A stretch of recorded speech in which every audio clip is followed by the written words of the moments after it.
အားလုံးပဲမင်္ဂလာပါခင်ဗျာ UK Match Day ရဲ့ Facebook နဲ့ YouTube Channel တွေကနေကြိုဆိုပါရစေဒီကနေ့ရဲ့နောက်ဆုံးရအားကစားသတင်းတွေကိုကြည့်ရမယ်ဆိုရင်တော့ England Premier League ရဲ့2019-2020 ခုနှစ်ရဲ့တနစ်တာအကောင်းဆုံးဘောလုံးမဆုရဲ့ပနာမစီးတွေကိုထုတ်ပြန်ကြေညာလိုက်ပြီဖြစ်ပါတယ် EA Sport ကရွေးချယ်တဲ့ England Premier League ရဲ့အကောင်းဆုံးဘောလုံးမဆုရဲ့ပနာမ6ဦးစင်းမှာတော့ Manchester City က Kevin De Bruyne, Liverpool က Sadio Mane နဲ့ Henderson, နောက်ခံလူ Trent Alexander-Arnold, Leicester City က Jamie Vardy, Southampton က Danny Ings နဲ့ Burnley ရဲ့ဂိုးသမား Nick Pope တို့ရွေးချယ်ခံခဲ့ရတာပါPremier League ကရွေးချယ်တဲ့တနစ်တာအကောင်းဆုံးဘောလုံးမဆုကိုရရှိဖို့ Man City ရဲ့ကွင်းလက်ကစားမ Kevin De Bruyne ကရေပန်းစားဆုံးဖြစ်နေတာပါအကောင်းဆုံးမန်နေဂျာဆင်းမှာတော့ Liverpool ရဲ့ Jurgen Klopp, Chelsea ရဲ့ Frank Lampard, Leicester City ရဲ့ Brendan Rodgers နဲ့ Sheffield United ရဲ့ Chris Wilder တို့ပါဝင်လာခဲ့တာပါအဲ့ဆင်းမှာတော့ Premier League Champions ဆုကိုနှစ်ပေါင်း30အတွင်းပထမဆုံးကြိမ်ရအောင်စွမ်းဆောင်ပေးခဲ့တဲ့ Liverpool ရဲ့နီးပြ Jurgen Klopp ကရရှိဖို့ရေပန်းစားနေတာပါတခါလူငယ်အကောင်းဆုံးဘောလုံးမဆုရဲ့ပနာမဆင်းမှာတော့ Liverpool က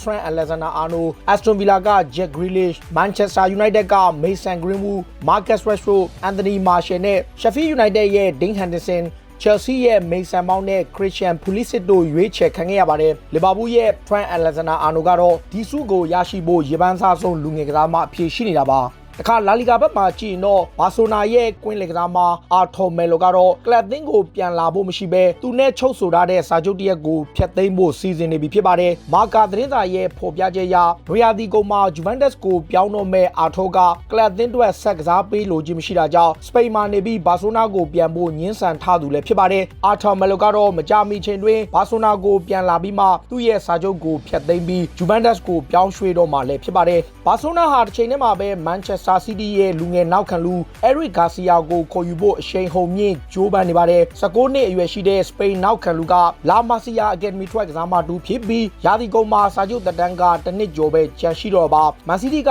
9နှစ်စာချုပ်နဲ့ကမ်းလှမ်းခဲ့ပေမဲ့စပိန်လူငယ်ကစားမကညှင်းဆန်ပယ်ချခဲ့ပြီးနောက်ဘာဆိုနာကိုပြောင်းရွှေ့ဖို့နီးစပ်လာခဲ့တာပါမန်စီးတီးကတော့သူ့ကိုပေါင်တန်း30အနည်းဆုံးလိုချင်နေပေမဲ့ဘာဆိုနာသင်းကတော့ပေါင်14သန်းနဲ့ကမ်းလှမ်းထားတာလည်းဖြစ်ပါတယ်ပြင်သစ်ကလပ်မိုနာကိုအသင်းကလည်းပရီးမီယာလိကထိပ်တန်းကလပ်တွေခေါ်ယူနေတဲ့နောက်ခံလူ Axel Disasi ကိုခေါ်ယူလိုက်နိုင်ပြီဖြစ်ပါတယ်ပြင်သစ်လိမှာအကောင်းဆုံးခြေစွမ်းပြနေတဲ့လူငယ်နောက်ခံလူကိုတော့မိုနာကိုအသင်းကယူရို73သန်းနဲ့ခေါ်ယူနိုင်ခဲ့တာဖြစ်ပြီး9နှစ်စာချုပ်ချုပ်ဆိုတော့မှလည်းဖြစ်ပါတယ်ပြင်သစ်လိကပဲလိုင်လီကလည်းဗစ်တာအော်ဆီယန်နေရာမှာအစားထိုးဖို့ဘယ်လ်ဂျီယန်ကလပ်ဂန်အသင်းရဲ့တိုက်စစ်မှုဂျိုနာသန်ဒေးဗစ်ကိုခေါ်ယူဖို့သဘောတူညီမှုရခဲ့ပြီဖြစ်ပါတယ်အသက်20အရွယ်သားရှိသေးတဲ့ကနေဒါတိုက်စစ်မှုကိုတော့ပရီးမီယာလိကထိပ်တန်းကလပ်တွေကခေါ်ယူဖို့ကြိုးပမ်းနေကြပေမဲ့လိုင်လီသင်းကခေါ်ယူဖို့သဘောတူညီမှုရခဲ့ပြီး9နှစ်စာချုပ်ချုပ်ဆိုမှာဖြစ်ပါတယ်ဒီနေ့ရတော့ဘယ်လ်ဂျီယန်ကလပ်ကိုလိုင်လီကယူရိုသန်း30ထိပေးချေရမှာလည်းဖြစ်ပါတယ်Arsenal, Manchester United နဲ့ Netherlands အသင်းရဲ့တိုက်စစ်မှုဟောင်း Robin van Persie ကတော့သူ့ရဲ့ကလပ်ဟောင်း Feyenoord ကိုနီးပြဖြစ်ပြန်လဲလုတ်ကင်တော့မှာဖြစ်ပါတယ်။ Feyenoord အသင်းမှာကစားသမားဘဝကုံဆုံးခဲ့ပြီး2018-2019 ရာသီမှာအနားယူသွားခဲ့တဲ့ van Persie ဟာလက်ရှိနီးပြ Advocate ရဲ့လက်ထောက်နီးပြအဖြစ်တာဝန်ယူဆောင်ရွက်မှာဖြစ်ပြီးသူ့ရဲ့နီးပြဘဝကိုစတင်တော့မယ်လို့လည်း Dutch Media တွေမှာဖော်ပြထားတာပါလီဗာပူးရဲ့တောင်ပန်ကစားမဆာဒီယိုမာနေရဲ့အေဂျင့်ဟောင်းဖြစ်သူကတော့သူ့ရဲ့ကစားမအနေနဲ့ရီယယ်မက်ဒရစ်ကကန်လန့်လာခဲ့ရင်လက်ခံသင့်တယ်လို့ဆိုလိုက်ပါတယ်လီဗာပူးဟာလက်ရှိမှာတော့ပရီးမီယာလိရဲ့အကောင်းဆုံးကလပ်အသင်းဖြစ်ပေမဲ့ကမ္ဘာမှာအကျော်ကြားဆုံးဘောလုံးကလပ်ဖြစ်တဲ့ရီယယ်မက်ဒရစ်လိုအသင်းမျိုးကိုဆာဒီယိုမာနေနဲ့ပြောင်းရွှေ့တင်ကြောင်းနဲ့အဲ့ဒီအသင်းကိုရောက်မှသာသူ့အနေနဲ့တူးချင်းအကောင်းဆုံးဘောလုံးမဆုတွေနဲ့ပုံမကျော်ကြားလာလိမ့်မယ်လို့တိုက်တွန်းပြောကြားခဲ့တာပါArsenal အသင်းကတော့အသင်းကောင်းဆောင်တိုက်စစ်မှု Pierre Emerick Aubameyang ကို3နှစ်စာချုပ်နဲ့သဘောတူညီမှုရရှိသွားခဲ့ပြီဖြစ်ပါတယ်။ Arsenal အသင်းရဲ့ပိုင်ရှင် Stan Kroenke ကိုကန်က FA Cup ပြိုင်ပွဲမှာခြေစွမ်းပြလာခဲ့တဲ့သူတို့ရဲ့တိုက်စစ်မှုရဲ့တောင်းဆိုထားတဲ့လောက်ခလစာတွေကိုပေးချေဖို့သဘောတူညီခဲ့တာကြောင့် Aubameyang ကကလပ်သင်းနဲ့စာချုပ်သစ်ချုပ်ဆိုဖို့လက်ခံခဲ့တယ်လို့ဆိုတာပါအာဆနယ်ဟာနွေရာသီဈေးကွက်မှာတော့ Chelsea ရဲ့တောင်ပန်ကစားသမား Willian ကိုရရှိခဲ့ပြီးနောက် Gabriel နဲ့ Philippe Coutinho တို့ကိုပါခေါ်ယူဖို့ကြိုးပမ်းနေတာကြောင့် Aubameyang ကစာချုပ်သစ်ကိုလက်ခံခဲ့တယ်လို့ဆိုတာပါAtletico Madrid သင်းကတော့ Arsenal ကခေါ်ယူဖို့ကြိုးပမ်းနေတဲ့သူတို့ရဲ့ကွင်းလက်ကစားမ Thomas Partey ကိုယူရို55သန်းပေးမှရောင်းချသွားမယ်လို့ဆိုပါတယ်26နှစ်အရွယ်ရှိတဲ့ Ghana ကွင်းလက်ကစားမကတော့ Arsenal ကခေါ်ယူဖို့ကြိုးပမ်းနေပြီးကလပ်သင်းဘက်ကတော့သူ့ကိုရော်ချင်းစာချုပ်အပြည့်အဝပေးချေမှသာထွက်ခွာခွင့်ပြုမယ်လို့ဆိုတာပါ Atletico သင်းကတော့သူ့ကိုစာချုပ်သစ်ချုပ်ဆိုနိုင်ဖို့ကြိုးပမ်းနေပေမဲ့မြောက်လန်ဒန်ကလပ်ကသူ့ကိုခေါ်ယူဖို့စိတ်ဝင်စားစေဖြစ်ကြောင်းနဲ့ Arsenal ဘက်ကကစားမအချို့ကိုရောင်းချခဲ့ပြီးပါကယူရို55သန်းကိုပေးပြီးခေါ်ယူသွားပွဲရှိနေတာပါ မန်ချက်စတာစီးတီးရဲ့ရန်ကုန်သမားခရိုဒီယိုဘရာဗိုကတော့ကလပ်အသင်းကနေစာချုပ်သက်တမ်းကုန်ဆုံးပြီဖြစ်လို့လာလီဂါကလပ်ဘတ်တစ်အသင်းကိုပြောင်းရွှေ့ဖို့နီးစပ်နေပြီဖြစ်ပါတယ်ဘတ်တစ်မှာတော့မန်စီးတီးရဲ့နီးပြဟောင်းမန်ဝယ်ဖလက်ဂရီနီကင်တွယ်နေတာဖြစ်ပြီးရာသီကုန်မှာအလွတ်ပြောင်းရွှေ့ခြင်းနဲ့ရမယ့်ဘရာဗိုကိုလာလီဂါကိုပြန်ခေါ်တော့မှာလည်းဖြစ်ပါတယ်မန်စီးတီးဟာကစားသမား2ယောက်ကိုခေါ်ယူထားပြီးဖြစ်ပေမဲ့လာမယ့်တစ်ပတ်အတွင်းမှာနာပိုလီအသင်းနဲ့တွေ့ဆုံဆွေးနွေးဖို့ရှိနေပါတယ်နာပိုလီရဲ့နောက်ခံလူခူလီဘာလီကိုခေါ်ယူဖို့ကြိုးပမ်းနေပြီးကလပ်စံချိန်တင်ချင်းနဲ့ခေါ်ယူသွားပွဲရှိနေတာပါ29နှစ်အရွယ်ရှိတဲ့စနီဂေါနောက်ခံလူကိုနာပိုလီအသင်းကတော့ယူရိုသန်း80နဲ့အပိုစုချင်းငွေပေးဖို့တောင်းဆိုထားပေမဲ့မန်ချက်စတာစီးတီးကအဲ့ဒီငွေကြေးတိုင်းပေးချေသွားဖို့ရှိနေတာပါဖတ်ဂွာဒီယိုလာရဲ့အသင်းကတော့လာမယ့်ရာသီမှာပရီးမီယာလိပါဝင်စူဖလားတွေကိုပြန်လည်ချင်းချောက်နိုင်ဖို့သူတို့အသင်းနေတဲ့ကစားသမားတွေကိုလိုအပ်သလိုအားနည်းနေတဲ့ခံစစ်ပိုင်းကိုအဓိကပြင်ဆင်ဖို့ခူလီဘာလီကိုအရခေါ်ယူဖို့ကြိုးပမ်းနေတာပါမန်စီးတီးရဲ့တာဝန်ရှိသူတွေကတော့လာမယ့်တစ်ပတ်အတွင်းမှာနာပိုလီနဲ့တွေ့ဆုံပြီးအဲ့ဒီပြောင်းရွှေ့ကိုအဆုံးသတ်နိုင်ဖို့ကြိုးပမ်းနေတာလည်းဖြစ်ပါတယ်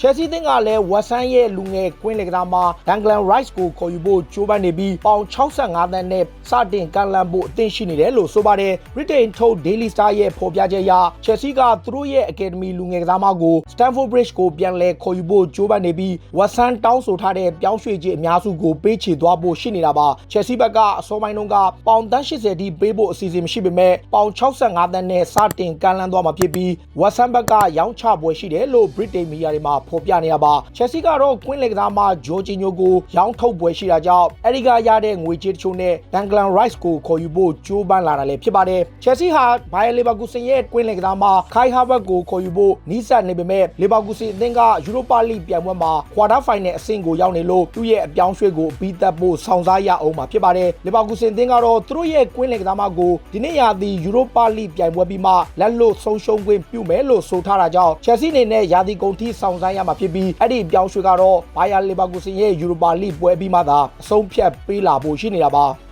မန်ချက်စတာယူနိုက်တက်အသင်းကလည်းဂိုးသမားတယောက်ကိုရှာဖွေဖို့ကြိုးပမ်းနေချိန်နာပိုလီရဲ့ဂိုးသမား Alex Merrick ကိုခေါ်ယူခြင်းနေတယ်လို့ဆိုပါတယ်နာပိုလီကအသက်22နှစ်အရွယ်ရှိတဲ့အီတလီလူငယ်ဂိုးသမားကိုတော့ယူနိုက်တက်ဘက်ကစိတ်ဝင်စားနေပြီးသူ့ရဲ့အေဂျင့်ကိုဆက်သွယ်မှုပြုလုပ်ခဲ့တယ်လို့ဆိုတာပါအီတလီလက်ရွေးစင်ရဲ့ဒုတိယဂိုးသမားဖြစ်နေတဲ့ Merrick ကိုတော့နာပိုလီအသင်းကရောင်းချဖို့အစီအစဉ်မရှိပေမဲ့သူ့ကိုပေါင်သန်း60လောက်ထိဈေးသတ်မှတ်ထားတာလည်းဖြစ်ပါတယ်ယူနိုက်တက်ဟာတစ်ချိန်တည်းမှာပဲတိုက်စစ်မှုတယောက်ကိုလည်းစိတ်ဝင်စားနေတဲ့အချိန်ခရိုအေးရှားရဲ့တိုက်စစ်မှုဟောင်းမာရီယိုမန်ဇူကစ်ကိုခေါ်ယူဖို့ကြိုးပမ်းနေတယ်လို့ဆိုပါတယ်33နှစ်အရွယ်ရှိတဲ့ဝါရင်တိုက်စစ်မှုကအရှေ့လက်ပိုင်းကိုတွားရောက်ကစားခဲ့ပြီးမှကလပ်သင်းနဲ့လမ်းခွဲခဲ့ပြီးဥရောပကိုပြန်လာဖို့ကြိုးပမ်းနေသူလည်းဖြစ်ပါတယ်ဂျူဗန်တက်စ်ရဲ့တိုက်စစ်မှုဟောင်းကိုတော့မန်ချက်စတာယူနိုက်တက်ကခေါ်ယူဖို့ကြိုးပမ်းနေသလိုသူတို့ရဲ့ကွင်းလေကစားမဟောင်းအိုဝင်ဟာဂရစ်ကိုတိုင်ကကလပ်သင်းနဲ့ဥရောပအဆင့်တန်းရှိတဲ့ထိပ်တန်းတိုက်စစ်မှုတယောက်ကိုခေါ်ယူသင့်သလိုအလို့ပြောင်းရွှေ့ခြင်းနဲ့ရနိုင်မှာဖြစ်လို့ United အနေနဲ့ကြိုးပမ်းသင့်တယ်လို့တိုက်တွန်းပြောကြားထားတာပ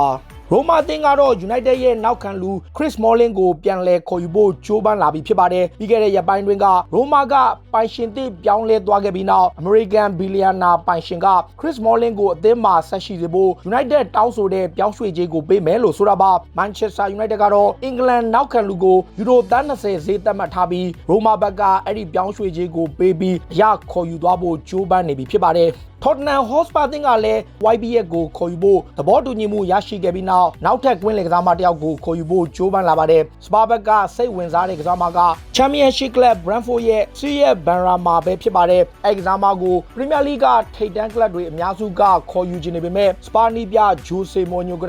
စားမကိုစောင့်ကြည့်လျက်ရှိနေပြီးပေါင်16သန်းလောက်နဲ့ကန်လန်သွားဖို့ရှိနေတာပါ။ Spurs ဟာတစ်ချိန်တည်းမှာပဲဘုံမောက်ရဲ့တိုက်စစ်မှု Callum Wilson ကိုခေါ်ယူဖို့ကြိုးပမ်းနေသလိုဘုံမောက်ရဲ့နောက်ထပ်နော်ဝေးတိုက်စစ်မှု Joshua King ကိုလည်းစောင့်ကြည့်လျက်ရှိနေတာပါတန်းဆင်းသွားတဲ့ဘုံမောက်အသင်းကနေတိုက်စစ်မှု2ယောက်ထဲကတစ်ယောက်ကိုရခေါ်ယူနိုင်ဖို့စပါဘက်ကကြိုးပမ်းနေတာဖြစ်ပြီးအသင်းဥက္ကဋ္ဌဒန်နီယယ်လီဘီကိုတိုင်ကအဲ့ဒီပြောင်းရွှေ့ကိုရရှိနိုင်ဖို့ကြိုးပမ်းလျက်ရှိနေတယ်လို့ဗြိတိန်မီဒီယာတွေမှာဖော်ပြနေတာလည်းဖြစ်ပါတယ်ပြီးခဲ့တဲ့ရာသီမှာရာသီမကုန်မဲ့ရပ်သွားခဲ့ရတဲ့အမျိုးသမီးစူပါလိပွဲစဉ်တွေကိုတော့လာမယ့်စက်တင်ဘာလမှာပြန်လည်စတင်တော့မှာဖြစ်ပါတယ်အင်္ဂလန်နိုင်ငံမှာကျင်းပနေတဲ့အမျိုးသမီးစူပါလိရဲ့အဖွင့်ပွဲစဉ်မှာတော့လက်ရှိချန်ပီယံချယ်ဆီအသင်းကတော့မန်ချက်စတာယူနိုက်တက်ရဲ့အဝေးကွင်းမှာသွားရောက်ကန်ရမှာလည်းဖြစ်ပါတယ်ဒုတိယရခဲ့တဲ့မန်စီးတီးအသင်းကအဝေးကွင်းမှာအက်စတိုမီလာကိုသွားကန်ရမှာဖြစ်ပြီးတတိယရတဲ့အာဆနယ်ကရက်ဒင်းနဲ့ကစားရမှာပါ တခါ Formula 1 ပြိုင်ပွဲဘက်ကိုကြည့်ရရင်တော့ Mercedes ရဲ့ Valtteri Bottas ကတော့သူ့ရဲ့အသင်းနဲ့2021ခုနှစ်ထိစာချုပ်သစ်ချုပ်ဆိုလိုက်ပြီဖြစ်ပါတယ်လက်ရှိကားမောင်းချန်ပီယံ Lewis Hamilton ရဲ့အသင်းပေါ်ဖြစ်တဲ့